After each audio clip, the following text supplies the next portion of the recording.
જય સ્વામિનારાયણ ભક્તો. શ્રીજી મહારાજ કહે છે કે જીવનો દેહ છે તે તો પૂર્વ કર્મને આધીન છે.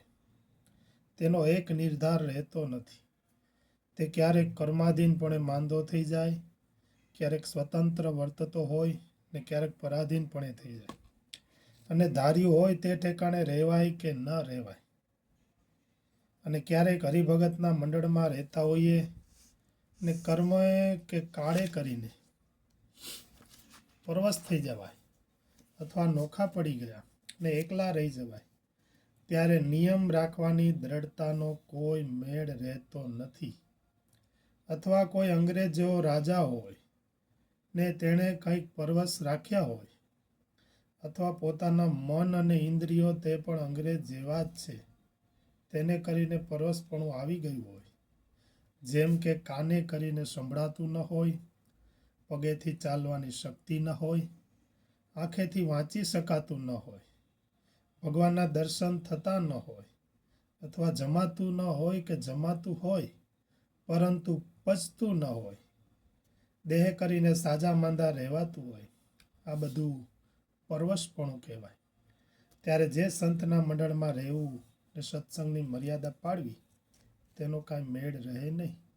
અને શાસ્ત્રમાં તો એમ જ કહ્યું છે, જે ધર્મ, જ્ઞાન, વૈરાગ્ય અને ભક્તિ એ ચાર સંપૂર્ણ હોય ત્યારે એકાંતિક ભક્ત કહેવાય.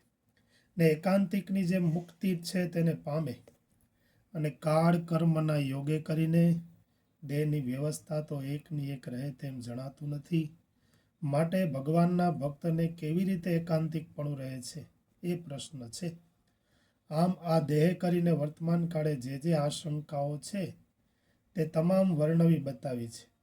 તે પ્રમાણે આ શરીરનો નિર્ધાર નહીં, ધાર્યું હોય ત્યાં રહેવાય પણ નહીં. એમ દેહ અને દેહના આધારરૂપ ક્રિયાઓએ કરીને એક જ સ્થળે એક જ સ્થિતિમાં રહેવું ઘણું મુશ્કેલ છે.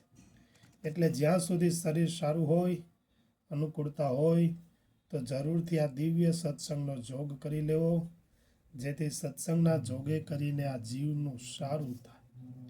માટે ભક્તો, સમય મળે લાંબુ આયુષ્ય નથી રહેવાનું, ગમે ત્યારે મૃત્યુ થવાનું છે. માટે એ ધ્યાનમાં રાખી જેટલો સમય ભજન, કીર્તન, ધ્યાન, માનસી પૂજા કરવામાં વીતે એટલો આપણો લાભ, એ સિવાય કોઈ લાભ નથી. જય સ્વામિનારાયણ.